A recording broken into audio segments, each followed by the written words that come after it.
Oh, we're live. Stream is live.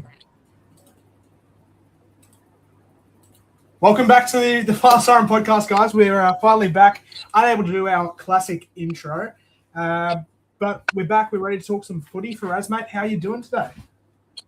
Not bad myself. No, obviously it's been a long time coming. Like this has been in the span of the works, and I'm just so keen to be back. That's it. Well, we won't dilly-dally around too much. We will say to start off with, Lockie couldn't make it today.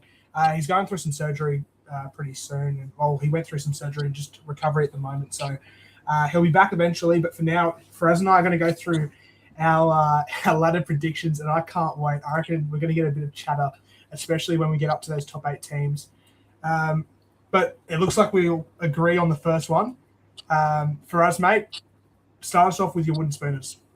So coming out last is the Newcastle Knights. They're going back to back with the wooden spoon.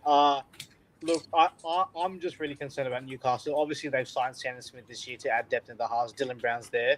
So they have made some moves. But if you look at it, there's a lot of headaches around who's going to play fullback. Is KP going to be fit? Where's Sharp's best position? I think there's a lot of tinkering around the spine. And then you add in, they've lost Leo Thompson. They've lost they've lost Adam Elliott. So they've lost a lot of punch in the halves.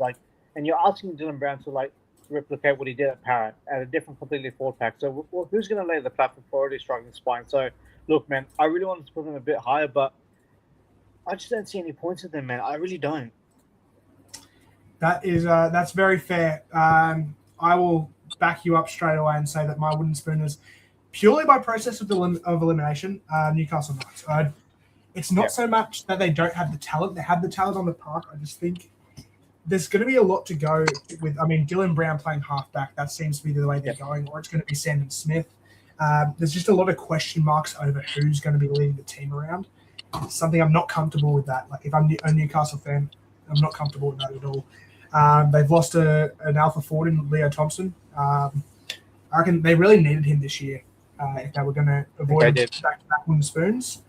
Yeah. But it's not so much that they don't have quality in the park. For me, everyone above 17, I don't think Knights can make the finals this year. Every team above them that I've listed has a decent chance. It's just only 8 teams can make it at the end of the year. So it's going to be tough.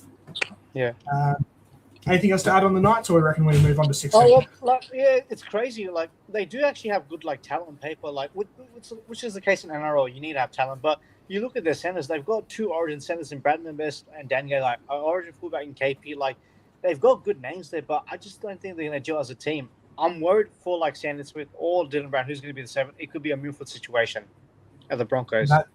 That's exactly fair. That is very, very fair. Well, we'll move on to 16th.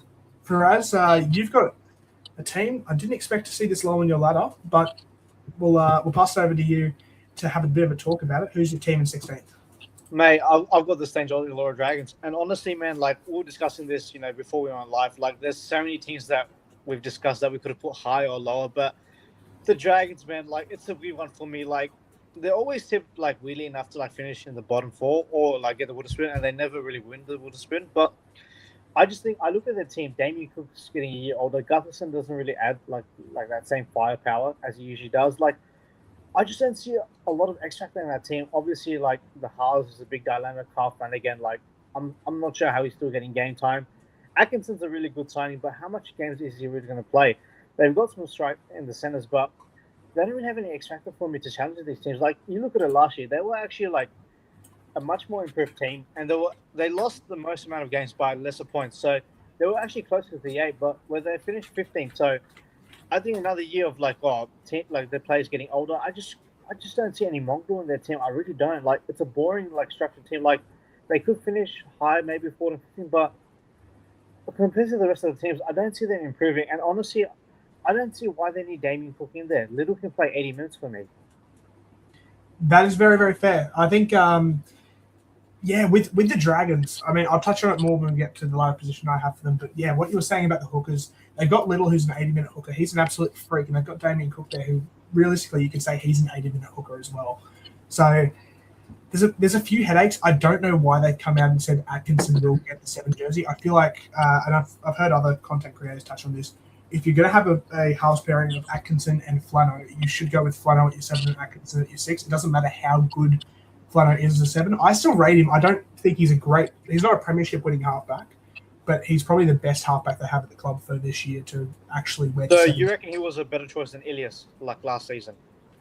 Well, he's the best premiership. He's the best halfback they have this year. I reckon I would have gone with Ilias, especially after his form in the New South Wales Cup.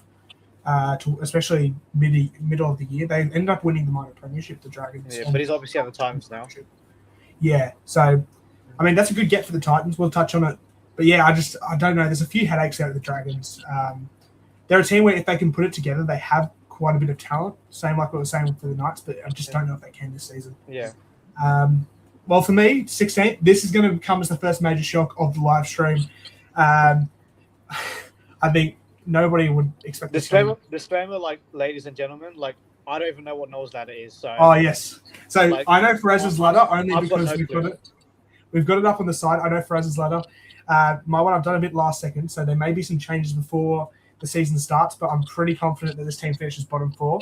I've got the New Zealand Warriors. Whoa. I know, it's a bit of a shock. But I can explain myself.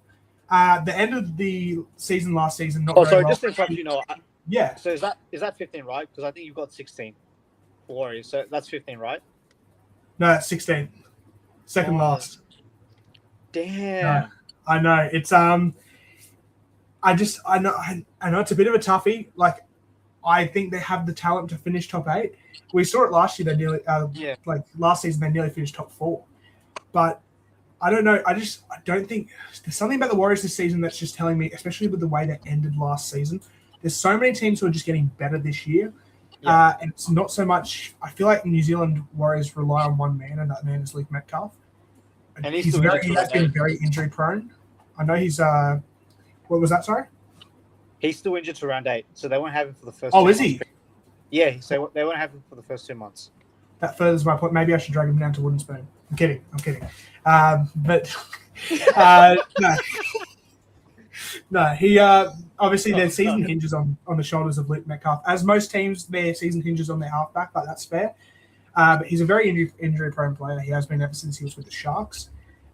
Something about the Warriors this year, I'm just not sure. They have a lot of good young guns coming through. I feel like they're just lacking a little bit of leadership. I know James Fisher-Harris is there, and that's a great thing for them.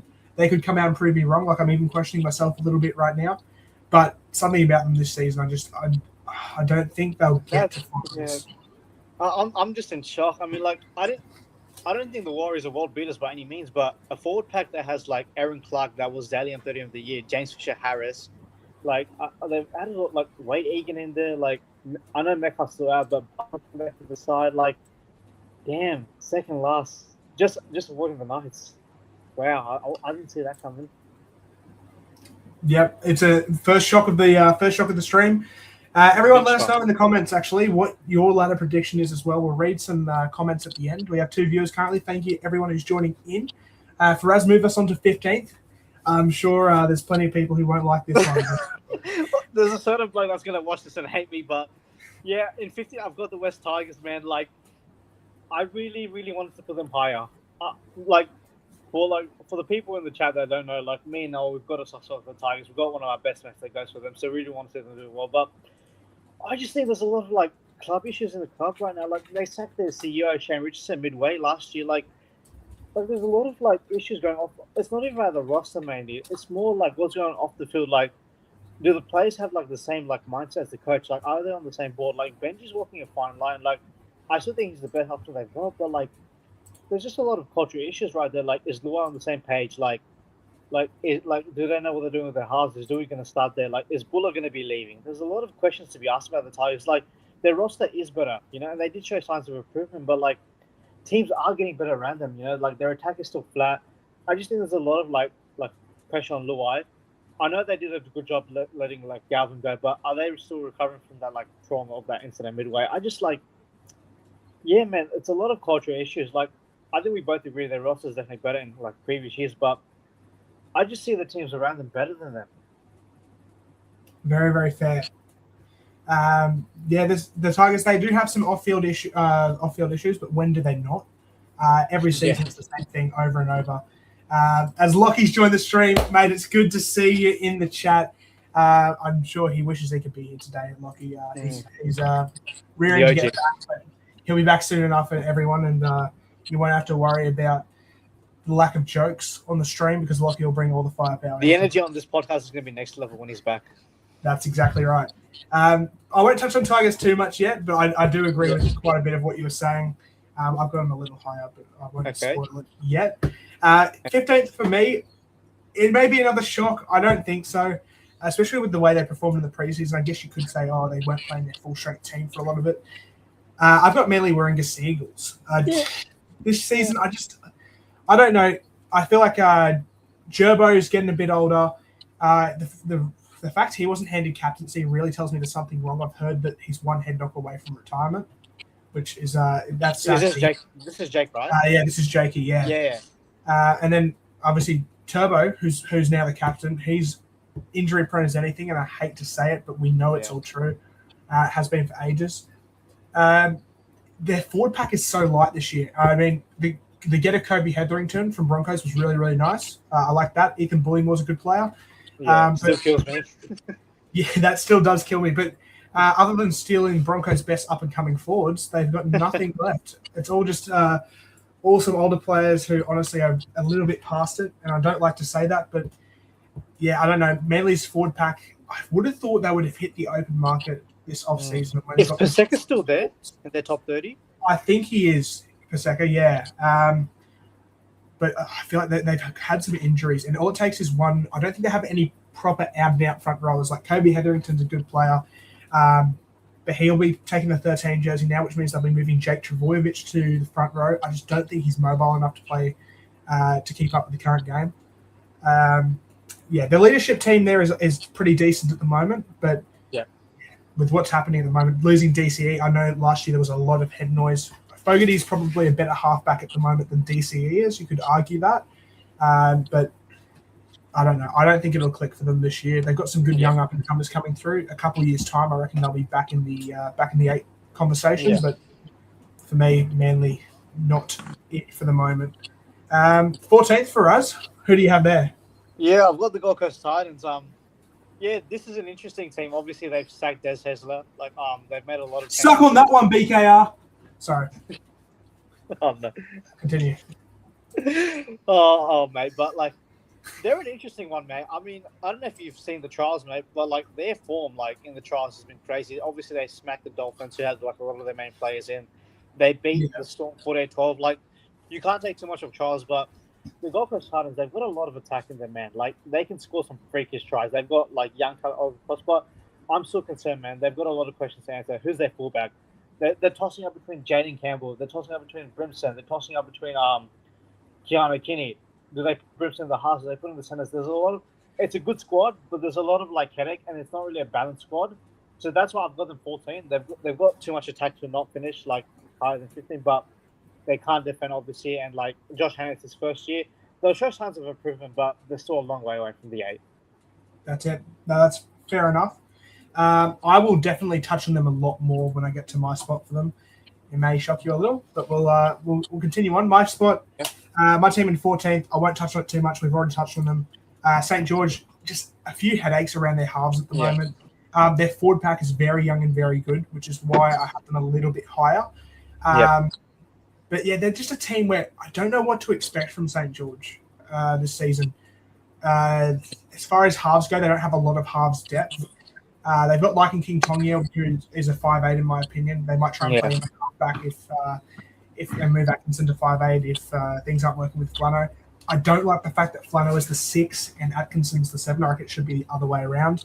But I just don't see them finishing any lower than 14. I don't think that a Shane Flanagan coach team won't. I reckon they'll be in the conversation. And I reckon they won't be too far off, but there's a few other teams that just have a bit more firepower for me. Yep. A few comments from Lockie. They call me Turbo. I'll have come back from another injury. I love that. A club with 7 fullbacks, 4 forwards, and 6 half options. What a roster. That's for the Titans. Love to see it from Lockie. And Faraz, is this your girlfriend's movie? I can't wait to have Lockie back on the stream. I'll tell you that much. So where were the Dragons? Dragons at 14th for me. I won't touch on it much more. We touched on it before. Faraz, what about 13th for you? Yeah, I've got Manly in there. I mean, we are just talking about them. They're so light on medals, man. I'm not sure why they haven't hit the open market. They're very light on medals, barring the Kobe signing, which is a great impact signing off the bench. Like they don't got any strike in the middle. Like they're a team that's going to get easy dominate in the middle. Fogarty's a good signing, but he has not really been hyped much. And like you take out of the Raiders system, like he's not playing behind like a Tarpanay or like Hudson Young, so the platform's going to be hard for him to set.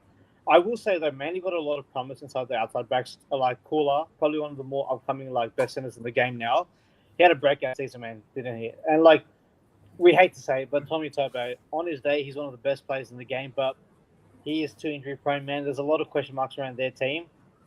There's a lot of promise in that team. When they're on, arguably, you can say, man, it's probably one of the more fun teams to watch. Very exciting, but they were struggling defense as well. Like they won't make much meters. They're going to be a hard team to like compete for the 8, but they've got too much strike to like not finish in the bottom 4. Exactly. Like you can't count them out, Manly. They're one of those teams. I remember us talking about it a few years back on the stream. That they're one of those teams. They were in the 8, outside of the 8, bouncing back every year.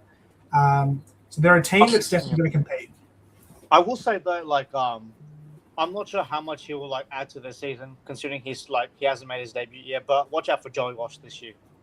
Oh yeah, I'm keen on him. I think the signing of Fogarty baffled me a little bit. I thought Joey Walsh was ready. Really?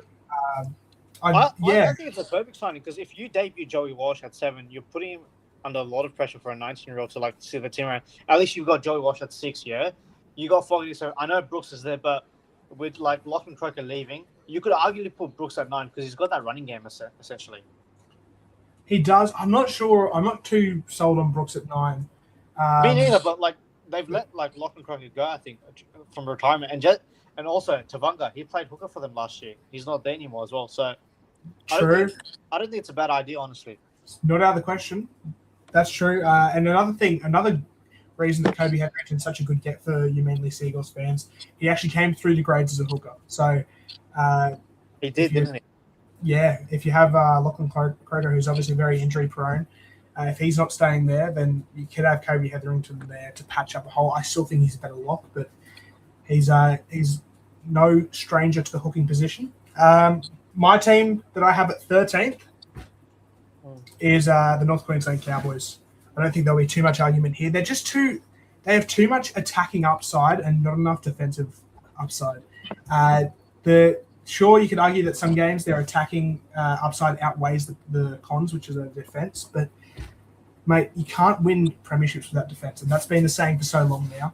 And you saw it in the grand final last year, even though the Broncos are a team who have such a high attacking upside and usually not a great defensive upside, but in the grand final they turned up. I just don't see the Cowboys having that sort of defensive upside. They never really do. And this is not biased. I'm actually not a Cowboys hater. I know most Broncos fans are. Yeah, it's also for the Cowboys, don't you? I have a soft spot for the Cowboys. I like to see them do well. They're my stepdad's team. I love to watch them. I reckon they play a good brand of footy. I just don't think this year. Just don't tell Lockie that. yeah. Sorry, Lockie. Fuck the Cowboys. But no, they're a good team. Yeah. Especially on the offensive end. But as far as it comes to defense, I don't think they'll be there this year. And Faraz, we'll head straight into you because you've got the same team. Well, I've got the Cowboys. Like adding on to that, they've arguably got the most 2 exciting players in the comp. Tommy Dearden, a very maturing halfback. He's not exactly hitting his prime, but like he's played 7 for like Queensland Maroons now. He's played a bit of 6 for the Cowboys. He's their main man now with Townsend retiring, setting the ship. And you've got Scott Drinkwater, one of the better ball-playing fullbacks in the game. But as you said, man, like their defense, man, like it's crazy how quickly like the defense system has changed for them. Like in 2022, like they were a hard team to crack. Their line speed, their energy, their defense, especially in their own 20, like they were just hard to like crack. And if you actually look at the team, Noah, like it's actually like a stacked roster. They've got a bunch of like representatives in there. Like I know Rich Robson's not there anymore, but Reid Munn, you added to the squad, elite 9. You've got like Scott Drinkwater, like top 5 fullback in the game. Tommy Dearden, like one of the best young halves in the game. Jason Taumalolo, we know what he's doing at his prime. Like you've got Ruben Cotter's played for Queensland. Jeremy Nano is a top 5 second rower. They've got a stacked side, man. I just don't get how they keep under. They put some good attacking moments, bro. But even their attack, right? they only score points against like weakened sides. Like they don't actually like they don't have a like structured attacking base. They just score against like lower like fast teams and it looks good. But man, they really should be doing what they have with their roster. But I've got them in 12. That's very fair. Look, he says Matt Lodge and Reed Minor together hope they have money to pay suspensions. And Joey Walsh's Timu Toilet version water of Timu Toilet Water version, of Reese Walsh. Yeah, for the Cowboys, they have so much strike. It's hard to put them that low. But yeah, I'm not sure what's happening. It's not like they don't have good defenders. Tommy Dean, one of the best defenders in the game. Robson definitely was as well, and now they've got Reed Minor, who is one of the better defenders in the game. They've got forwards who defend so well. Ruben Cotter is another one of those. They have players who definitely have lacks in defense. Drinkwater's one of them. But as a fullback, I don't think defense is overly important. We saw last year with Reece Walsh that it can be at times. But I don't know. Wait, did you just say like defense is not important for fullbacks? I wouldn't say not important, but I'd say it's not as important as like your frontline defense. Because yes, you're one man, but if a player's breaking through 13 players, it shouldn't always have the pressure to be put on one player. But that being said, Drinkwater's defense. And the thing is with Drinkwater, because he's so good in attack, that covers up one aspect at least as well. Like he's so good in attack. That's very, very true. Hate the Cowboys, but player to watch is Lukey. I agree with that one for sure. 1 second for us. I'll be back in just. Okay, leaving up to me. Damn, put him on the spotlight. Sorry about that. Had a bit of a knock at the door. Put the spotlight on me for a second. There we go, mate. That's it. You need it. Now, this is where we'll have some problems because Cowboys, although they're a team that I think obviously can compete for the 8. From here onwards are the teams that I think any other year would be top 8 teams, but this year it's a bit tough. It's tough to place them. So, yeah, my team in 12th, who they're a team I'm really excited about in 2027, but for this year, I don't have a touch on going them. South Sydney. Whoa. 12. People can argue it's a bit low. I actually would tend to agree, but I just don't know. Something about them just feels off this year. David Fifita's a good get. He performed really, really well in the trial. But I don't know. Something about South Sydney this year just doesn't speak to me. I know their halves are a bit touch and go. Like Jamie Humphreys, he's a good player. I still have a bit of a suspicion that he's not a NRL caliber, like premiership winning halfback. Not a halfback that can win a premiership, sorry. Jai Gray being moved to fullback and Latrell to centre is good. But it begs the question, do you think that Souths are a better team with Jai Gray at fullback, or do you think Souths are a better team with Latrell at fullback? 100% they're a better team with Jai Gray because you put Jai Gray at fullback, you put Latrell in the centres. You want Latrell Mitchell with the ball as much as you can. Imagine having to defend Latrell Mitchell one-on-one. I know, like, he didn't have probably the best of deciders in the Origin, but man, that guy one-on-one is hard to tackle. Like the amount of like line break assists he's had, like the line break, he's such a hard player to tackle. He's obviously got that height too. Like him one-on-one is a dangerous prospect for any team. You add that because Jai Gray has probably better ball playing skills than Latrell Mitchell and more extracted there. So I just think like South Sydney are a much better team. Like you put Latrell at center, probably with Jack White, I'm assuming, or Isaiah Tass, and then you put Jai Gray at fullback. You get that ball playing from Jai Gray at the back, and then Latrell Mitchell can just be one-on-one with the centers running his game. That's very fair. I guess I should probably rephrase my question because obviously, like it's better for the team that you have both Jai Gray and Latrell in the team. 100%. But for me, I think Latrell Mitchell at the moment is a better fullback than Jai Gray. I guess is what I'm trying to get at. And I'm a big Jai Gray fan. Like as you would know, as Lockie would know, I was very high on him. Is it because of like Jai Gray? Like, do you think he's got defensive issues? Because he's been a star like in every game he's played, pretty much. No, I don't think he's a bad player at all. And I think he will do great in the fullback jersey for South Sydney. I just think if I was picking a team tomorrow, like to play a grand final to win the premiership, I think I'd prefer to have Latrell Mitchell as my fullback. I think having Latrell touch the ball more probably does great things. There's no arguing he's easily the best. So would Jai Gray fit in as a full team maybe? Like you got Brandon Smith at 9, Cody Walker back in the 6 role. Like does Jai Gray fit in your 17 then? If it was I tomorrow, think for the sake of the team, he would be in my 17. I think for the sake of the team, him at fullback probably works better. But I'm just wondering if he'll need a year to get acclimatized to, because obviously when he was playing, he was great. But now he's had all that pressure put on him. He signed a big contract there. They're expecting him to be a premiership level fullback, which I'm sure he can be. He's a great player. It's worth noting as well that Jai Gray coming up through the grades, he wasn't a fullback. He was a 5'8". So I'm wondering if their long-term plan is to have him as a fullback, which obviously he's been great there while he's been there, or if the plan is once Cody Walker retires, transition him into a 6, which honestly that's probably something I'd look at doing. He's a really, really good playmaker. But having him at fullback, I mean, the run meters he comes up with is insane. So Rabbitohs fans may feel that I'm disrespecting them a little bit here. Maybe I am. Maybe Rabbitohs should be a little bit higher. But I just think, I don't know. I feel like there's some real quality teams, especially from what we've seen in the trials. I know trials aren't always everything to go off, but from what I've seen in the trials, there's some teams that have some young up and comers who I'm really looking forward to seeing this year. Yeah. Okay. So spot number 11, a team that I had second last. Faraz, 11th. You have the Warriors. Yeah, look, I've got the Warriors and I've got them competing in that 7th to 11th spot. I just think the other teams around them get better.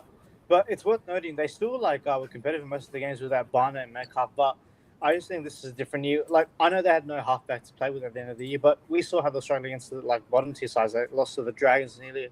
They lost to Parramatta. They were coughing up those games that they should have been winning regardless of no Metcalf. And I just think New Zealand's not really a fortress for them. You know what I mean? They don't really have the best of records at home like most other home teams do.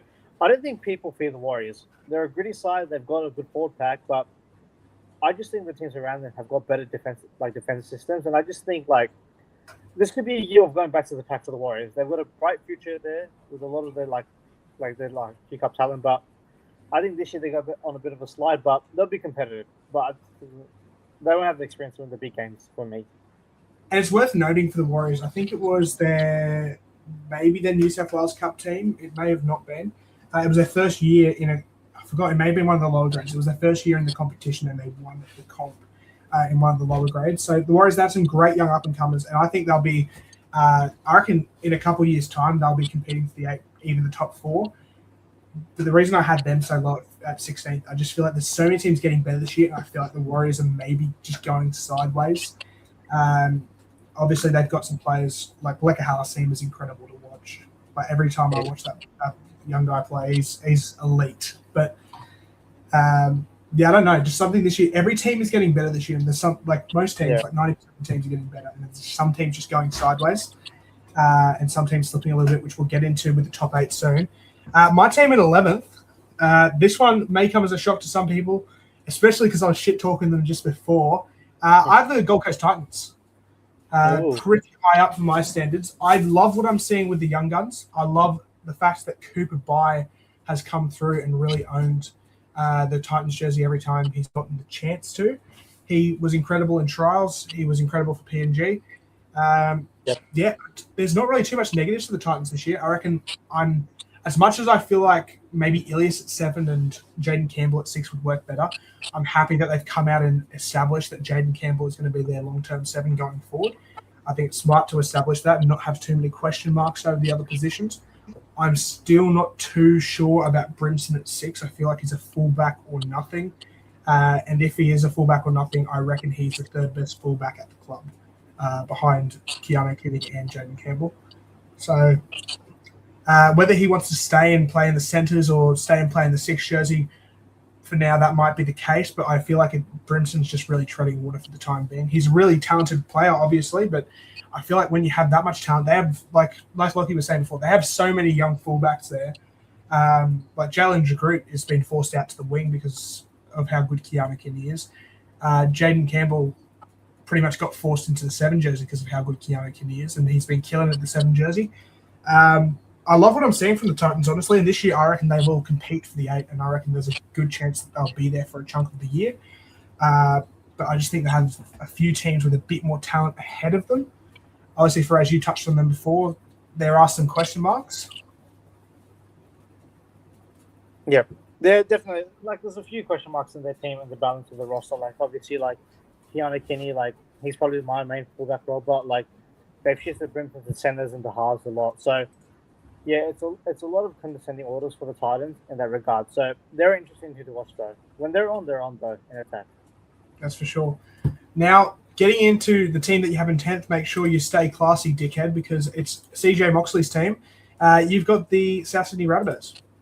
Yeah, well, I think I'm going to lose this respect after this, but no, the Rabbitohs, man, they're an interesting team for me. Obviously, they've signed like the team version of Payne Haas, Hakeem Haas. So their forward pack, their forward pack this year is already scary. So you add Payne Haas to that next year, like the reason why I don't have them in the 8 is just I just think the team in the spine is getting older. Like Cody Walker's getting a year older. Latrell Mitchell's like he's got his hot games, but he's got his cold games. Like it is a good team on paper, but the teams around them are just so much better. Like Brandon Smith to me plays better as a I think a lock, a utility role for the team instead of 9. Like they've got good names there. Like they can trouble any team on the day, but I feel like people are looking too much on like the paper of the team instead of seeing like how they'll go on the field. Like you got to remember, Cody Walker's been in Ukraine for a while now, so like if they can stay like fit and healthy, they'll compete for the 8. But their defense, I can't trust the defense system. Too many injuries, but still a stacked side though. Very fair. KJH Sports 3461 says, I feel like the Rabbits will be hit or miss this year. I reckon they will be one of those teams where they won't be week in, week out consistent. I feel like there'll be moments of brilliance and there'll be moments where they're not performing to their potential. But I reckon that changes in 2027. Spoiler alert, I reckon 2027 they're competing for the top 4, especially with Hakeem Haas. But no, I'm looking forward to seeing how the Rabbitohs go this year. They're a team who I'm really excited on, and I'm hoping they do better than I picked them for at 12. But then we'll go into 10th for my next team. Honestly, it pains me to put them here, but I've got the Canberra Raiders, who honestly, with the signing of young Kobe Black, they'll probably be the team I'm looking forward to watching the second most after my Brisbane Broncos, or maybe third most after Tigers. Do have a soft spot for them. But the Canberra Raiders, I'm pretty high on them this year. Obviously, not high enough to put them top 8. Last year was a fairy tale with them finishing first, claiming that minor premiership. I feel like this year they're going to go from being the hunters to the hunted, and it's probably going to take its toll a little bit. I mean, they're going to have a rookie halfback coming in, whether that's Sanders or Kobe Black. I'm really hoping it's Kobe Black. I think Sanders is leading that role at the moment. I think he's the keeper. I think it's because Kobe Black got injured, so I think that was the reason why. But I'm hoping that once Black comes back from injury, especially with the new 6-man bench, which that's worth noting for that adds a lot, yeah. Yeah, I really do see Kobe Black probably getting a chance off the 6-man bench at some point. But yeah, nothing really too much to say about the Raiders. They've got a good forward pack. They've got a really young spine, though. I think it's the least experienced spine in the NRL this season, off the top of my head. So there's definitely a lot to ponder. But yeah, it's tough to tell where they're going to finish. I don't think it'll be top 4 this year, and hopefully they're competing for the 8. I think they will. Now, for Raz, your team in 9th, this one is going to be one we have a bit to say about. Parramatta. Yeah, I've got Parramatta. It was just missing out on the top 8 this year. Look, man, I'll be honest. 2 months ago, they were my smoking for the top 4, and now they're not even my 8. It just shows to go how many teams are in the fight. But the reason why I have Parramatta in 9th is because I'm basing it a lot on Mitchell Moses' health. If he stays fit, they should make the 8. But he's going to miss games. You'd think he's been he's been immune to injuries and all that. So I just think you look at their team, right? Riley Smith's a great ad, he's improving. But Jonah Pezza, man, he's an interesting one. How much of it is he going to actually base off this year? Is he going to click with Moses for one season? Obviously, his attached status is going to be at the Broncos next year. That's his future club for the next 2-3 years, I believe. So how much of it is going to work with Mitch Moses in one season? So, a lot of the interesting questions are, is he going to have a second year, is he going to have a down year in the second? A lot of players, when they come through, they break out, in their first year. He won Rookie of the Year, if I'm not mistaken, right? What's that, sorry? Oh, Yongi, he won Rookie of the Year, right, last year? I think it was Robert Toya, but it was very, very close. Oh, he was in the top 3, candidates. But, players, when they have those type of seasons, they come back to the pack in their second year. So, look, they're a good team on their day. They've obviously got strikeout wide with Josh Adokar. But, Yeah, look, man, I just think that they're a bit bland outside Moses. I don't know how much Pez is going to add to that team, but with him there, they should be in the running. But he misses more than like 6-7 weeks. I think it'll cost them. That's very fair. So KJH Sports 3461. In my letter prediction, I've been falling off this year in finishing either 7th or 8th. I think this was for the Raiders. Yeah, mate, Raiders are tough to pick this year. I reckon they will be on the lower end of the top 8 if they do make it, but I have them slightly outside. Do you think that Lomax talk will be a distraction this season for the Eels? I've actually really liked the way that the Eels have come out and said if Lomax wanted to go, we're not going to allow him to go to another team because he had a contract, and that's fair enough. He had a contract. He was legally had to fulfill that contract. So I'm not sure why there's a lot of talk around it. I mean, if Storm wanted, they just have to pay the full fee, maybe a player swap, whatever the Eels are fine with. Yeah, I mean, I guess it's something we'll discuss for another day in depth. But like I don't think it'll be much of a distraction for Para at least this year. I think it's actually more of a distraction for the Storm, but we'll get into that when we talk about the Storm. The team I have in 9th, I could have nearly snuck them into the 8. I'm sorry, Jackson. 9th, I had the Tigers. Look, if you know me, you know I love the Tigers. You know I try and sneak them into my top 8 predictions every single year. But I reckon they'll just miss out this year. I'm very, very hyped on them. Heimasi Makasini, very, very good young player. I'm keen to see how he goes. From the talk that's happening, I think he'll win a centre jersey or centre or wing jersey over Skelton. So keep an eye out for that. Honestly, I think he very much deserves it. Very, very young player. I think he's 18 years of age, which is insane to think that I'm 19 and sitting here on a computer. He kind of looks like a Brian Torres from the face, Yeah, he stood up. He bumped off Dylan Edwards, wasn't it? No one bumps off Dylan Edwards. He's the best defensive fullback in the game alongside Teddy. And he just manhandled it's crazy, man. That's fair, absolutely. But yeah, as far as the Tigers go, they're a team who I feel like they have the talent to make the 8, but outside, like we were talking about earlier, outside of footy, the talk that's going on, especially with the Holden Barnes group, with the talk that Dream Buller might be leaving, I'm hoping it doesn't become too much of a distraction for them. If it does, I reckon they'll slip down the order a bit more. But they're definitely a team. I think they can finish anywhere from 6th to 12th. They're one of those.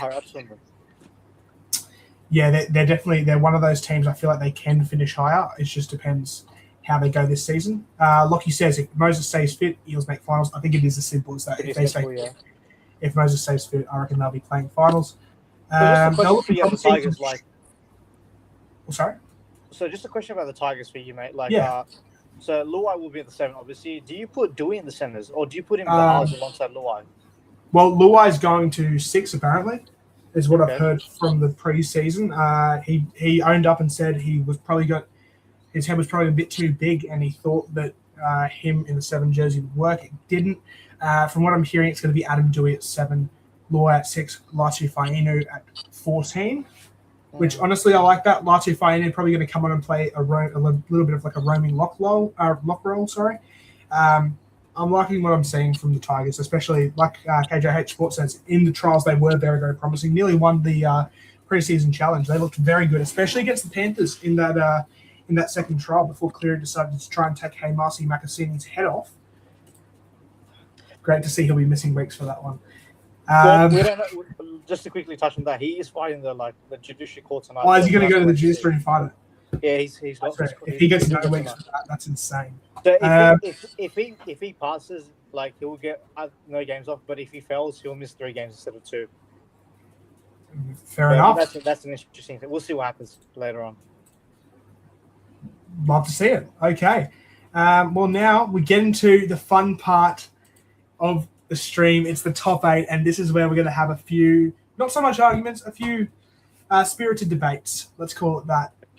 So in 8th spot, Faraz, take us away. Well, mate, no, we've reached the fun part. This is where the big dogs come to play. I've got the Dolphins coming in 8th. Look, a lot of people do have them in the top 4. A lot of them are reaching big heights of the Dolphins, saying there'll be a grand final smoky. Look, I don't think they're anywhere near that. They're not a premiership there for me. They don't got the defense. Their attack is still a bit on and off, but man, you got to remember they were missing a lot of their forward pack for half that season. You add in like Flegler. How good is it to see him back in NRL, by the way? You got like Lemon in the second rowers. You got like Kurt Donaghy who's making a name for himself. Like they've got some good cats there, man. Like they've got like a strong forward pack. Herbie Farnell in the centers. You got Hamiso, like who does his like best support players attacking like role at fullback. Like they've got such an exciting team, man. Like I just don't see them gelling enough. Like I think their defense is very lackluster, but they have enough points to sneak in the 8. Like they're going to be a fun team to watch. Like you could even put Hammer at center and put Try Fuller there at fullback, depending on what they do there. But they've got an elite pack. I don't think they're going to be world beaters or anything like that, but they've got enough points in them to make a top 8 spot, which would be their first time in the 8. I like, yeah. I'll touch on it a little bit more when I get to them in my ladder prediction, in my spot. But yeah, I like what I'm seeing from the Dolphins. In the trials, not so much. I feel like they were a bit lackluster in the trials. But they're still gelling. They're a very, very young team, led by a very young halfback who nearly won Dally M last year. So who knows? They're a tough team to place, but if everything clicks, they'll be very, very exciting to watch. Oh, just quietly on the Dolphins. I mean, it's disrespectful. I didn't even mention Katoa. Just on Izzy Katoa, I think he's a real chance for Dally M this year. Oh, same here. Especially if he leads them to the top 4, which is it's a decent chance. Who knows? And in 8th place, I've got the Doggies. They're a bit touch and go again. Like most teams we've said are touch and go. Doggies are one of those teams where I feel like they need to rip the Band-Aid off and play Mitchell Woods at 7. I think he's injured at the moment, which sucks for them. But Galvin's not a 7, and it's simple as that. They signed him. They said he was going to be the 7. It hasn't worked out, but they know they've had Mitchell Woods for so long.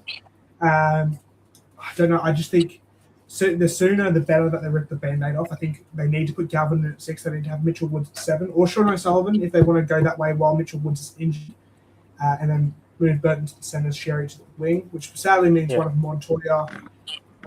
I think Montoya will be the one to miss out, sadly. But I don't think that's a bad idea. I think Marcelo's defensive rates were getting poor like last year.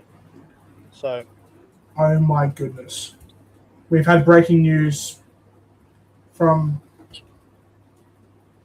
Oh my goodness, breaking news.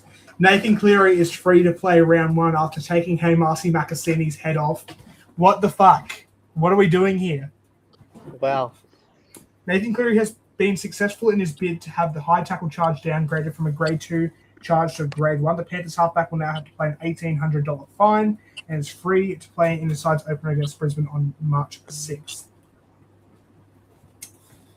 That's okay, yeah. Just take off a player's head, don't worry. If that was Nelson Asafa-Solomona, it's probably the whole year. It's good.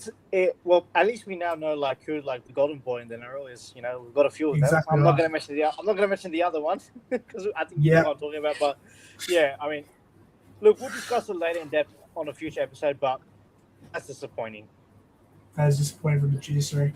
Honestly, but as a Broncos fan, I'm happy that he will be playing against us and make the news even sweeter. I want him to play against us. I want to play the best though. You know what I mean? That's it. So 7th for us. Talk us through that one. Yeah, I've got the Canberra Raiders. Well, they were actually not even my 8 a few months ago. And now I've just put them back in there. I had a look at their final team predicted on the NRL app. They've still got a elite forward pack, man. I'm telling you. Like Joseph Tarpner leading the front, like probably the second best prop in the game, in my opinion, at least. Hudson Young still leading the way. The reason why they're dropping so low is obviously because they're losing Fogarty. They're putting Ethan Sanders in there. Like he'll do a great job. He'll adapt, but it will take some time, man. Like you got to understand with the Raiders too. They took a lot of teams by surprise last year. They would deserve like first right, but they were still struggling against those like elite teams. But those teams are going to get better now. Like your teams like Parramatta, like Cronulla were a bit like lackluster in the first few weeks. They're getting better. Like a lot of these teams around them are getting better, you know. But they have enough grit. They have enough dog in them. Like Ricky Storr always like they love like if there's anyone that loves the underdog attack, it's the Raiders in the NRL. But they will fall off, but they're not going to fall out of the 8. They'll stay in there. That's very, very fair. I think I had them. Where did I have them? 11th, 10th. They're one of those teams for me where if they click, they can probably finish anywhere from 5th to 10th.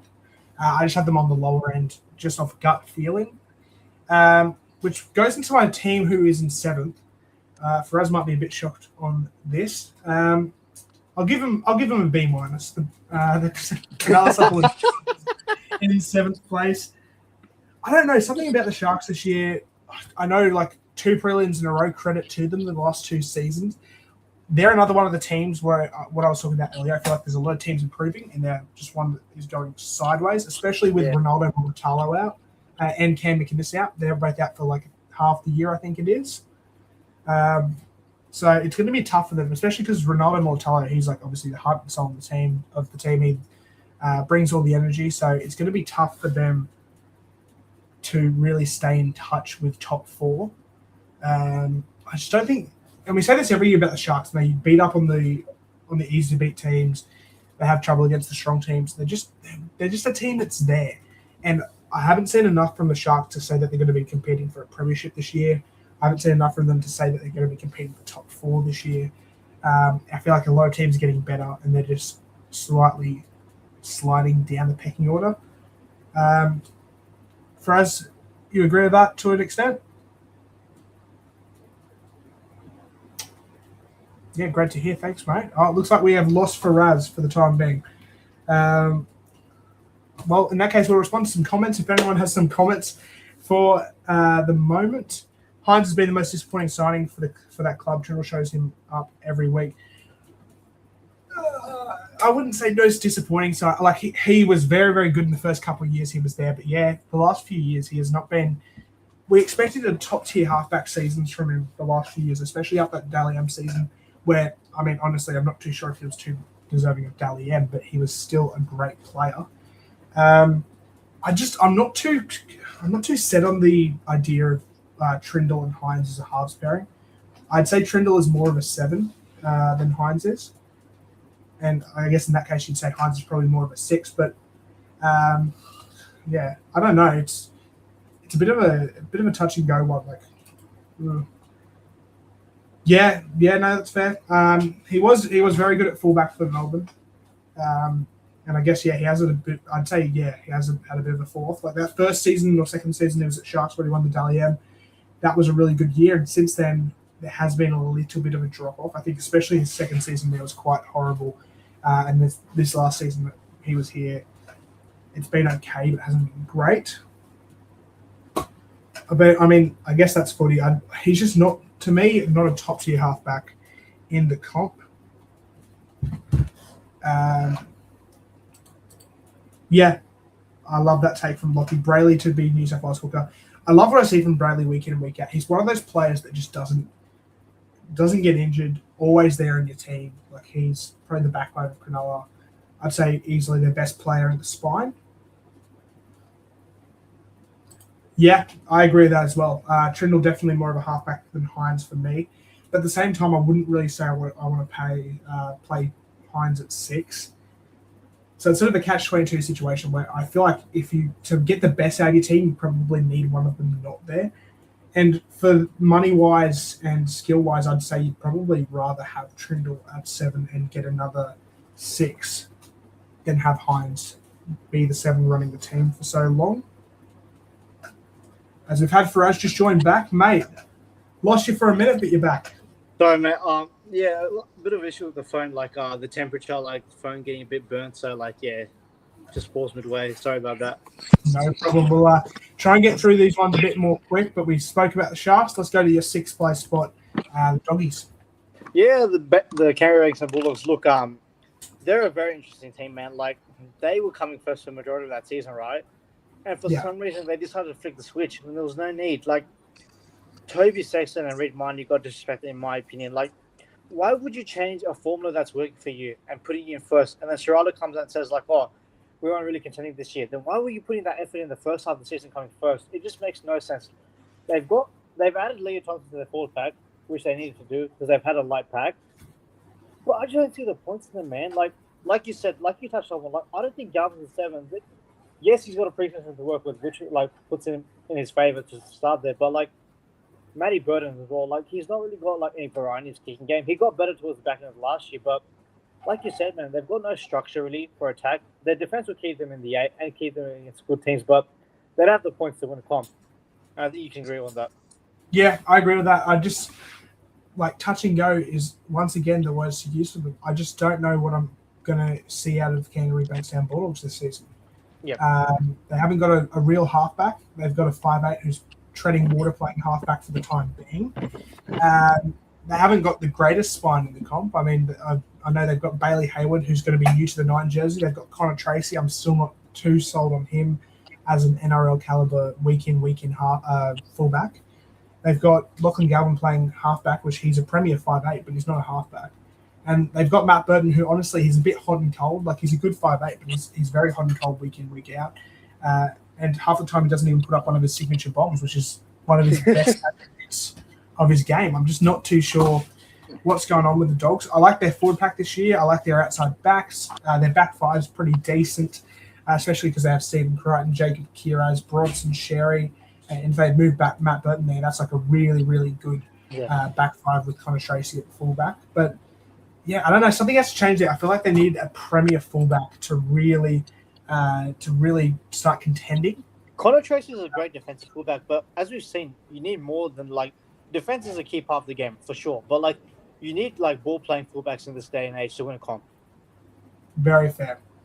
That's exactly right. KJH Sports says, I feel like Trindle. Oh, well, yeah, we've already gone through that. Sorry. Got 2 5'8" in the halves. They had a 7 in Sexton. I don't know why they changed it.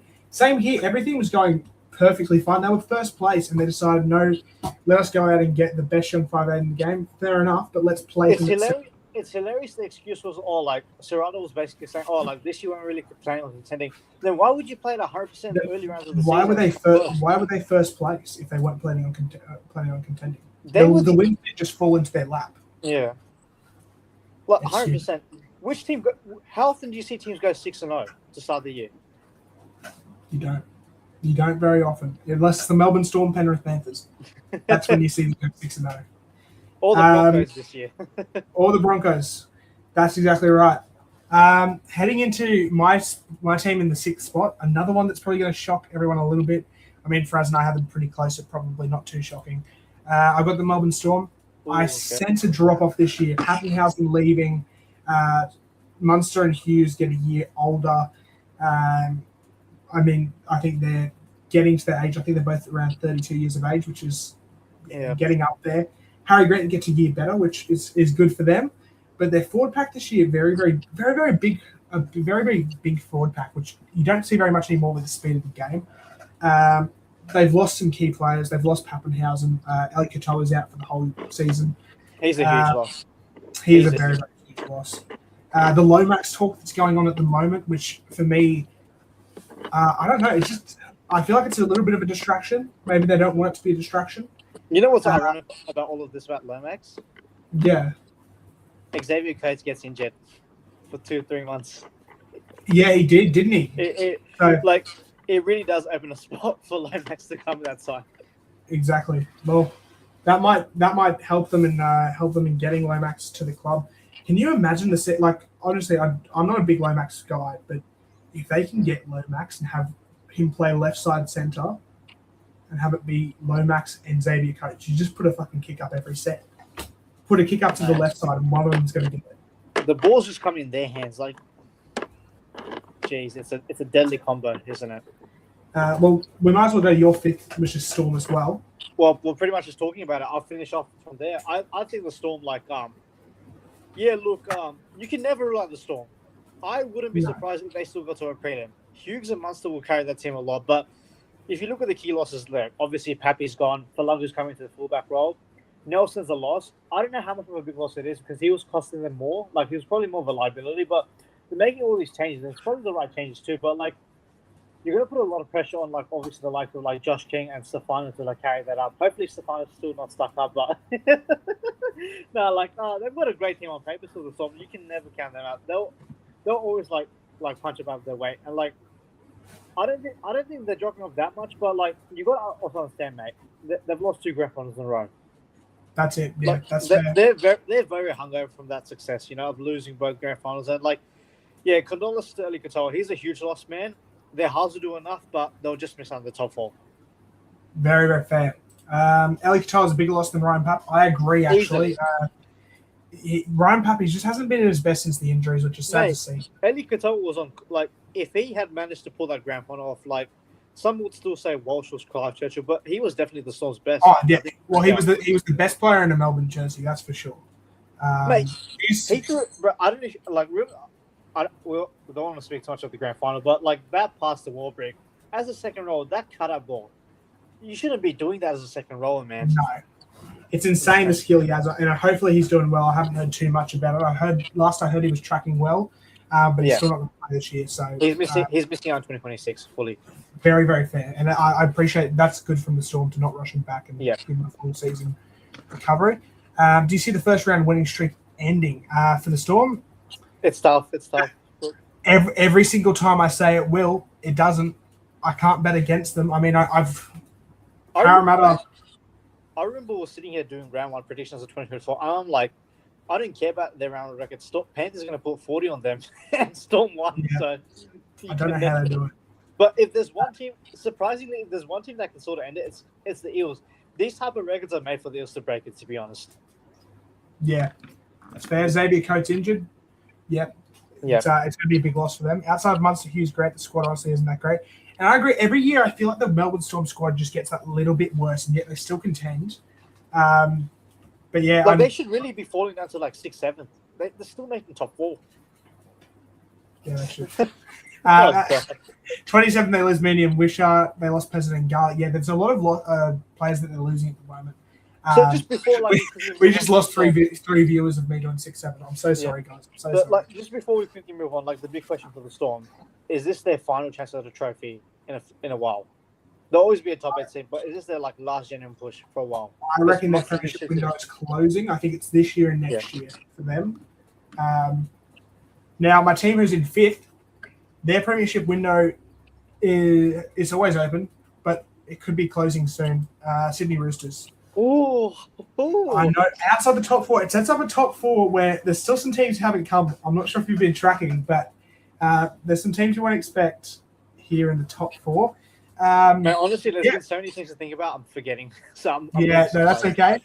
okay. The Roosters, I just don't think they'll click as much as we expect them to. Yep. But they could come out and fire on all cylinders, and they'll be a team to watch, and they could win the minor premiership. Otherwise, I don't know.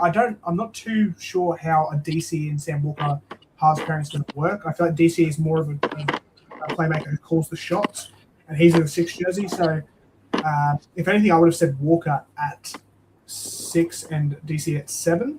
But yeah, it's going to be tough. I'll ask you the question about DC. We know he's a Yeah. class 7 veteran of the game, but this is one of the rare signings I've seen, right? It's like, even if they make the grand final, right? That's obviously a good year. Like, he's made the grand final his first year. But even if they don't come out and win it, like, a lot of people are saying it's a failed signing. You know what I mean? Because the thing is, like, do they really need to sign DC is my question to you. They've got Savala there with a long boot. Sam Walker, like, he's the 7. I believe it's his team. Like, do you think there's a lot of pressure on DC this year? Like, the expectation's big. There's no, like, first week of finals, we'll make it. Like, it's all the way for them this year. There's a lot of pressure on them. There's a lot of pressure, that's for sure. I don't understand why. I don't understand why the signing needed to happen. I don't think it did need to happen. I would have rather signed and kept Sandon Smith for $400K less. Yeah. I'm not sure if Sandon Smith was open to staying there, knowing that he'd only be on the bench or play. Like, he could have played 6 over DCE, realistically, and I probably would have preferred that, or Savala at 6 over DCE. It was a sign that didn't really need to happen. But in saying that, Roosters have got themselves one of the best halfbacks in the NRL's history. Yeah. The only thing is he's playing 5'8". So it'll be tough to tell. I'm sure we'll touch on it more when you review it. Wherever I have them. Yeah. But we'll head to the top 4 and we'll get through these. We'll try and get through these within the next 20 minutes, but I'm sure there'll be some shocking ones here. So top 4 for you, Sharks, in the 4th spot. Yeah, I've got Cronulla in 4th. This is a very interesting one. Like, we know what Cronulla... The chat about Cronulla is, like, their finals run, man. Like, they've been a very underwhelming finals, like, team. They've been consistent, but last year was probably one of the better finals runs. Like, they beat the Roosters week 1. They were underdogs that one. They beat the Raiders. I do think there was some luck involved, like, no strange there. Obviously, like, it wasn't that great of a first half, but, like, they bounced on a few, like bouncing, like, bombs. And, like, it was one of the better... Like, they're not that far off from a comp. they're really not. Like they've been making prelims, but like, whose team is it? Is it Nico Hines' team? Is it Trindle's team? A lot of people are saying it's Trindle's team, but like, honestly, there was a lot of games last year. Like, I think Trindle costed them more than Hines. Like, it's all over the shop. Their halves. Like, they've got such a good team there. Like, the reason why they're in the top 4 is because you got to look at it. They're not going to have anyone to Origin. Maybe Edinburgh like this year with the new rule change, but like, they've got a team that's not going to be affected by Origin. Like, they've got youth on their side, but the time's now for the Sharks for a comp. I don't think they're going to get there, but I really think just because of their draw being easier, that's why we're going to be 4th. Otherwise, they'll probably be 6th or 7th for me. But their time is now. Yeah, it's there. That's why they're such a tough one. Like, obviously, I had them. Yeah. I think it was 7th. They're a tough team to pick. Obviously, I touched on it a bit more in my own, so I won't go too in depth. Because I don't think they're a better side than the Storm still, but I just think because like their draw, that's why they're 4th. Yeah, I feel like Storm definitely drop off this year. Sharks. I don't know. They're just a tough team to pick. They play so well against the teams who aren't top 8 contenders, and they play so lackluster against the teams that are. It's very hard to tell. Like you said, as long as Bellamy is the coach with Hughes, Munster, and Grant, they're always chips. That's true. Absolutely. DC and David Fafita are the biggest under pressure signings this season. Agree too. I reckon David Fafita probably has a little bit of pressure off. Everyone's expecting him to be good now after seeing the trials and seeing him under Wayne Bennett, but I reckon he just needs to go out there and do his job. Whereas DC, I reckon that's a lot of pressure. But no, in regards with the Sharks, like, let's not like be around the bush. Like last year, like because they made the prelim, so it looks good, But last year, man, everyone was talking about them as world beaters. Like everyone had them like 2nd or 3rd. If you had the Cronulla Sharks 4th last year, that was like, man, what are you doing? That's too low for them. They finished 5th. Yeah. They should have made the top 4. I know they like lost because of points difference to the Broncos, but they should not be in that position. They have to be like from the get go. Like they should have been world beaters last year. Like they should have been outright contenders. They were very sloppy. They had that loss against the Roosters, who had like a whole 4-pack team out. Like so up and down, man. It's hard to read them. Really, it is. One thing I will say about the Sharks is they actually, even though they finished outside the top 4 last year, I reckon that was probably their best season since they've had Craig Fitzgibbon come in. Like making it to the finals, they were not too far away from a grand final berth. First grand final berth since 2016. They only lost by a try to the Storm, pretty much. Yeah, and it was the moment that changed the game was the Munster kick over the top to Pappenhausen. Other than that, Sharks were right in it. Lockie says Kennedy will lose his fullback spot for Dykes. I agree. Is this K Dykes? Yeah, K Dykes. Yeah. I'd say so. I'm high on Dykes. Now my team I have in 4th. Are they gonna really bite the bullet though? Like I know K Dykes is really experienced, like not experienced, but like he's got a lot of talent and like youth on his side. But that's a big call to make. Like Kennedy's like whether you rate him or not, like he's been in the squad for a while now. Like they're still in a premiership window, even if we don't believe they're contenders. Like it's a big call to make if they do that. I'm just saying. They need some spark, and that's why I reckon Dykes will come in. Fair. But apart from that, yeah, Kennedy's he's safe. He's just not. I don't know. He's not a fullback. He's not. He's just a safe fullback. He does the job, and that's sort of what Sharks have needed. But they need some X factor now. They need someone who's going to light it up. My team in 4th, Parramatta. Oh wow! I could not believe I had them this high when I was typing up the list. But when I went to move them down the order, I didn't see anyone I wanted to move up. Parramatta, a fully fit Parramatta Eels team with Mitchell Moses firing, with their young forwards that are coming through doing the job, with Isaiah Iongi coming off a near Rookie of the Year season if it wasn't for Robert Toya, who is a Queensland representative all 3 games last season anyway. It's tough to have the Eels anywhere outside of like 5th or 6th to me. I think you had them 9th. I reckon I'm the complete opposite. I don't see them just missing. Mate, they were actually in my top 4 at one point. You know what I mean? Like they were there for me. Like wow. Like there is shit. Like every year, there's always that one surprise team. So it could well be them. Yeah, and I reckon if they stay fit, I love what Jason Riles is doing there. I love the fact that Lomax said he wanted to go, and they said, "Go ahead, but you're still contracted to us. So you're not going to be able to play for another NRL team." I really like what they're doing over at the Eels, and I'm excited to watch them this year. I reckon they're my team. Does he play a big part of them going to 4th? Like, does he play a big part as to why you got them to a 4th, or is it just purely on Moses? Who, Jason Riles? No, like I'm just saying, like, is Jonah Pezza like being signed there? Like, is that a reason for them being top 4? Not overly. I do like Peasant. Obviously, I'm excited about him coming to the Bronx. But no, I just think if Moses stays fit, I very much see them as a top 4 team. I mean, with Isaiah Iongi, but they don't have like as much strikeout wide as other teams, I guess. I mean, I have Josh Adokar, who's a great player. Tennessini's a bit hot and cold. He's still putting it together at times.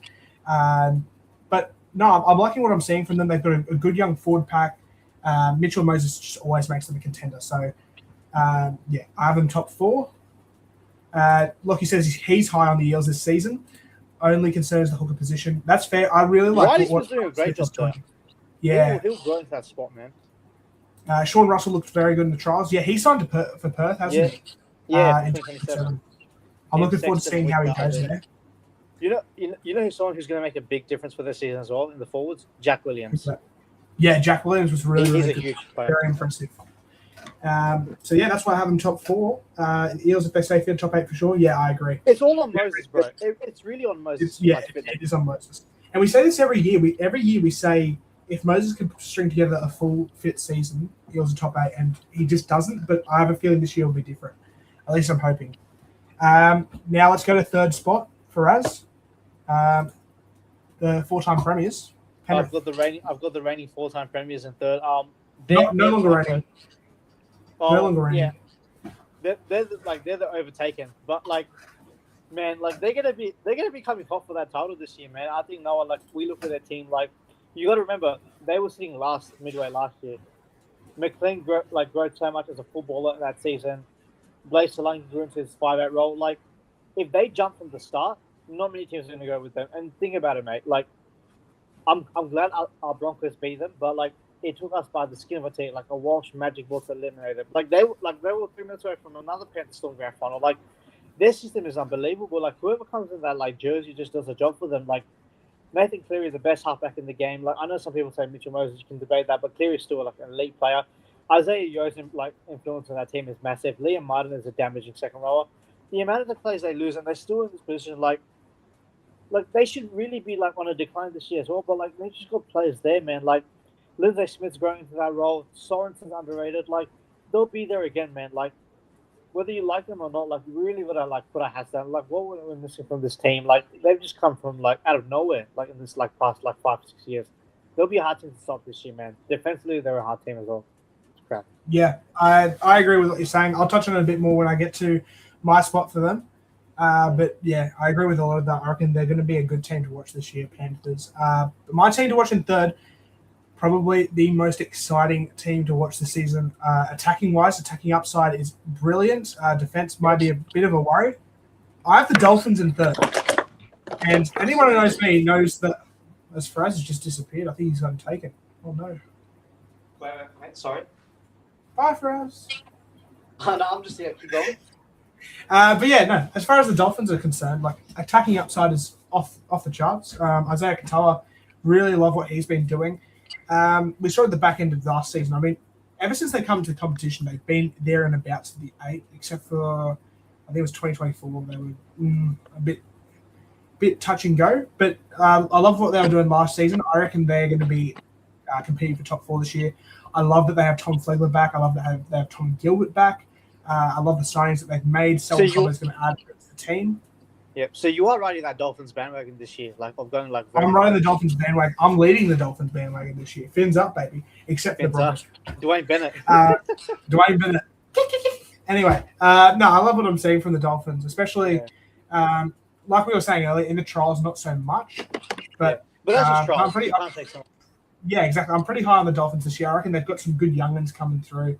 Haven't really lost too many good players. I mean, I know they lost Taufa. A few old veterans retired, but they've got a good leadership team there. They've got some a really, really good young forward pack. I love the halves pairing of Nick Rima and Isaiah Katoa. Defense is probably the only he doesn't get his credit, his flowers enough. How good has Cody Nikorima been for the Dolphins as a 6? His run, he was great for the Broncos as a utility role in 2015-16. He obviously struggled to make that 7 jersey his own, but man, he's really stood out for the Dolphins, bro. Yeah, I'm a big Nick Rima believer. PTSD, someone's gone missing. Yeah, Faraz just disappeared like my dad and Lockie's dad. Oh, maybe they both missing together. Hammer and Fuller's situation, who's playing where? That's the tough question. Mate, That's the honestly, question. Noah, if you ask me, this might be a controversial take. I think that Hammer's overrated as a fullback. He's a good support player role, but I don't think he's an elite fullback. I think Trey Fuller adds more as a runner at fullback. You get Hammer one-on-one with the ball at center. That's where he excels with Queensland. He's more destructive there. Hammer looks good at fullback because he's always in support scoring 3-4 tries. But he's not going to change the game from fullback like a Reece Walsh with Drinkwater. Yeah, it's a tough question because Am I see being it. I see. harsh on Hammer there, or like? No, I agree with you there. I see it in two different situations. Who do I think is a better come on, focus camera. Who do I think is a better fullback? I think it is Fuller. Who do I think is a better player and more talent? I think it's Hammer. Yeah. But the problem is, if you go if you go Fuller at fullback and then you go Hammer, let's say at center. Oh, you might have to leave out Averillo, who's been good You for have them. to. Well, you have to leave out someone. I personally have Cobbo on the wing. I've got Herbie and. How Say long you is have Cobbo on the Bostock wing. out for? Well, that's the thing. Bostock. When Bostock comes back, is Bostock going to the wing? Is Because if Cobbo going Cobbo's, to the centers? Because Bostock's been an elite winger for them, man. But like, if Cobbo's playing at his best, like we know he can, then like, how do you really drop Cobbo? Because at his best, he's a Queensland like winger. You can't, and that's about it. Fucking camera. Oh, there we go. I'm back. You can't really drop you. Bro. You can't really drop Bostock or Cobbo. So that's why I'm wondering if they'll stick with Fuller. It's a good headache to have, though. It is a very, very good headache. I personally think they'll play Hammer there, and I like Hammer's support play when he's at fullback is the best in the comp. So Yeah. very, very fair. Their defense worries me, so I think they'll struggle. Yeah, Yeah, same. no, that's fair. They are one of those teams.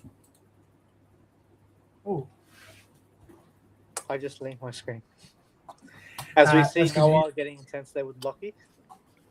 okay. Don't say that. Now we'll go to the top two. Obviously, there's a couple of teams that haven't been said yet, and this team's one of them. Yep. Bosh! Up the Brisbane Broncos. Let's hear it. Noah, this team, bruh. Yeah! This team, bruh. Yeah! Come on! Hey, the Brisbane Broncos, your back-to-back premiers, just like hand us the trophy already. Nah, seriously, man. Like, they're an interesting club this year, man. And I just don't say that for the sake of it. Like, what they did last year was nothing short of incredible. The amount of turnarounds they had in those games, like this, that final series run was something else to remember. But like, the Broncos, they're in a very interesting spot. Adam Reynolds obviously retiring at the back end of the year. Payne Haas finally at the Broncos.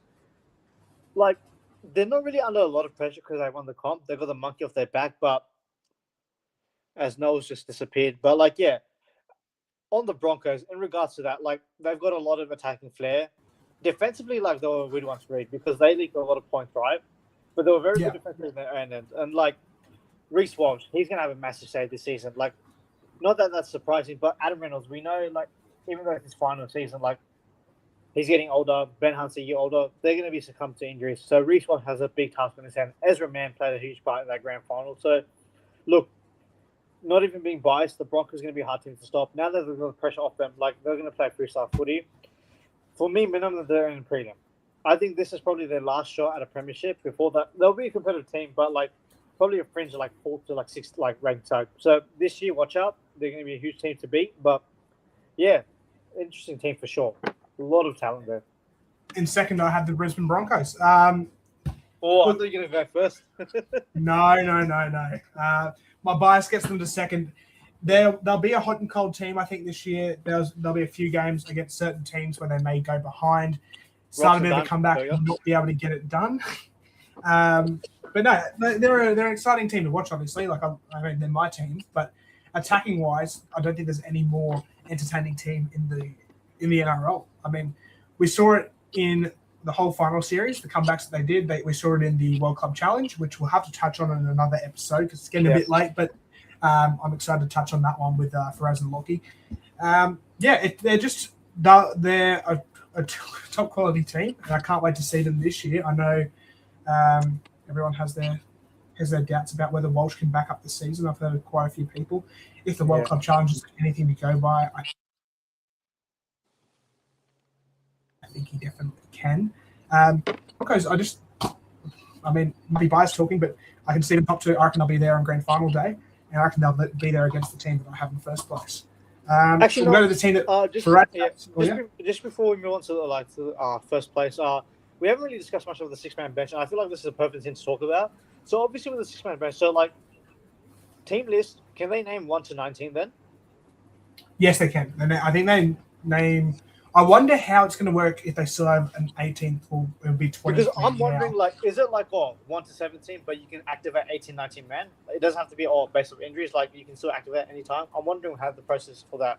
Well, they still only use 4 off the bench, but it's a 6-man bench. They can only use 4 people from that 6-man bench. Yeah. The reason why I ask that is because there's one player. Because if it's just 1 to 17, he's not going to crack the team for me in round 1. But if it's a 6-man bench, they extend the options. Varsemu, like, have you seen much of him in the trials? I'm very, very keen to see Varsemu. I really think he can make his debut this year. Like, he will off the bench. Yeah, he'll be off the bench for sure. In the future, like he plays as like starting off the Broncos. Like, where does his role sit? He's been in the system for a while now. Like, how do you see him going this year with the 6-man bench? Like, do you see him like making his debut for the Broncos? Well, with Payne Haas leaving, I reckon that opens up obviously a spot. Corey Jensen is getting older as well. Yeah, well, Corey Jensen's getting older as well. I'm not too sure how long he has left on his Broncos contract, but I'm pretty sure it ends this year. From this year or next year, it's one of the two. I wouldn't resign just because of the fact of like the youth with others. I could see that, but at the same time, with how old he's getting, I feel like we're soon going to be seeing maybe a starting team of Ben Tolte and Xavier Willison in the front row. We have a lot of very good. The Broncos are one of the best teams when it comes to young depth, and we have a lot of very good young depth. And that will always be the case with the Broncos. Like, for sure. I know there's obviously a lot of void with Payne Haas, but like, look, you're not going to replace like Payne Haas, but you can still get someone as quality as Willison punching in the middle. Absolutely. We will touch on the Broncos obviously a bit deeper. We'll try and do a bit more of a pre-season, of a season preview at some point, but we'll head to the first spots for each person in the stream. Faraz, your team to finish first, the Sydney Roosters. Mate, I've never done a ladder prediction, and I've never contemplated so much hard about a minor premiership spot. Like, for me, it's always been like clear cut. I think most people would say Panthers, probably you could see the Broncos in there, I guess. But like the Roosters, I'll be honest, again, another one of those teams 2 months ago, they weren't even in my top 4. They were 5th for me. They were finding it out. The reason why I have them in first is because, man, like they've got such a good forward pack. Angus Crichton, it's his final year. There's like Lindsay Collins always steps for them. Victor Radley plays a role on the back edge, I guess. Like the reason why they're first is because they've got that Lenny off the bench, Blake Steve coming in, Connor Watson in that like hooker rotation role. Like, man, like it's hard not to see the Roosters clicking this year. James Tedesco plays a huge part. If he doesn't get picked for Origin, that's a big risk for the Roosters because Tedesco's influence with the Roosters is like no other for any other club. Maybe Walsh for the Rockets, but like Tedesco plays a lot of that like attacking role for them defensively too. Like I've never seen a man carry a team so much on his shoulders. Sam Walker, it's this team. DCE, I don't agree with the signing, but they are playing second fiddle to Sam Walker as it should be. Sam Walker is the like Roosters' main man for me. Yeah, look, if everything clicks in the perfect world, they should be near unstoppable. The only thing that can go with them is probably the Broncos, as mentioned. But like, yeah, look, they're notorious slow starters, aren't they? So, for me, I think you'd agree. Most like team under pressure. A lot of.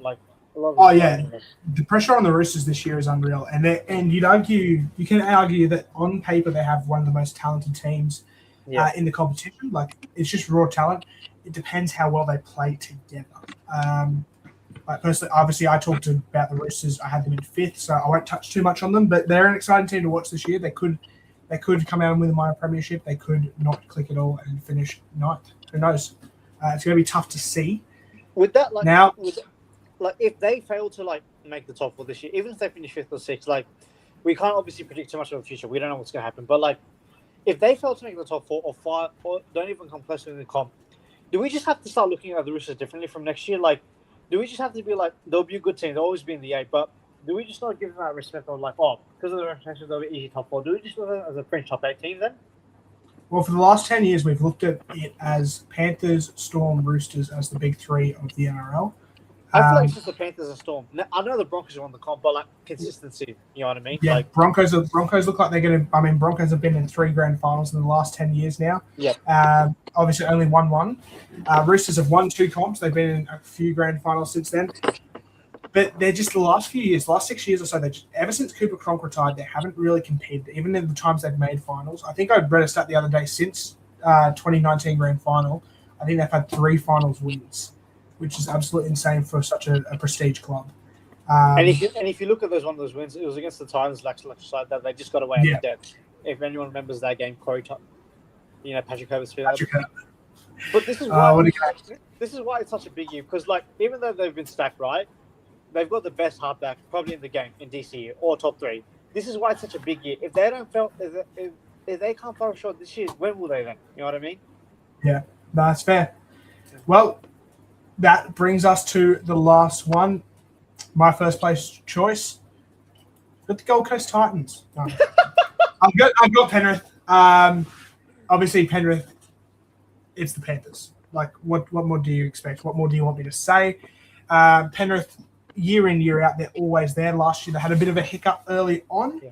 But, mate, I think it's just going to make them more hungry this year. I don't really see any other team being that close. I feel like Penrith will probably take up one premiership with a bit of a clear gap. I reckon when it comes to finals time, obviously that opens up and it becomes anyone's game. Penrith are experienced. When it comes to finals, they know what to do. I mean, they nearly made a grand final again last year from 7th place. So that's insane. So, yeah, personally, I've got Penrith first place.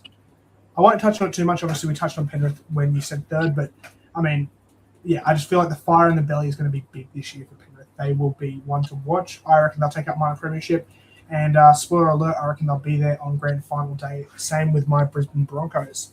So we'll quickly run back through it and we'll finish off the stream. So Faraz had in 17th the Knights, 16th the Dragons, 15th the Tigers, 14th the Titans, 13th Manly, 12th he had not that one Cowboys, 11th Warriors, 10th Rabbitohs, 9th Eels, 8th Dolphins, 7th Raiders, 6th Doggies, 5th Storm, 4th Sharks, 3rd Panthers, 2nd Broncos, and 1st Roosters. Decent little lineup there from Faraz. We did differ quite much this time. So 17th I had the Knights, 16th Warriors, 15th Manly, 14th Dragons, 13th I had the Cowboys, 12th Rabbitohs, 11th Titans, 10th Raiders, 9th Tigers, 8th Doggies, 7th the Sharks, 6th Storm, 5th Roosters, 4th Eels, 3rd Dolphins, 2nd Broncos, 1st to the Panthers. That has been our ladder prediction for the 2026 NRL season. Hope everyone's enjoyed. It's great to be back. Faraz and I, obviously, just doing it by our lonesome selves tonight. Lockie will be back eventually. We are so back. The Final Siren is back, and it's better than ever. So thank you to everyone who's joined. We've had people in and out of the stream all night. It's been great, though. Currently 5 viewers, so everyone has joined in. KJH Sports, thank you so much for getting involved in the comments section. Obviously, Lachlan McLucas, our co-worker, our teammate, the Final Siren team member. He's been great as well tonight in the chat. Very active. It's great to see you all. We're so happy to be back. Faraz, any closing remarks? No, man, it's been a pleasure, man. Obviously, it's been 3 years in the making. Like, what better way than to return with a ladder prediction? Like, a lot of shocking calls, a lot of a lot of calls I will send a lot of fans. They'll probably hate us and spam us in the comment section. But no, I've loved every minute of it, man. This channel's back, it's alive and kicking, and there's more content to come. That's exactly right. Well, thank you so much to everyone who's joined in for the stream. We are back. It's been us, and we appreciate everyone for joining. So thank you so much, and we'll see you in the next stream. Cheers, guys. Cheers.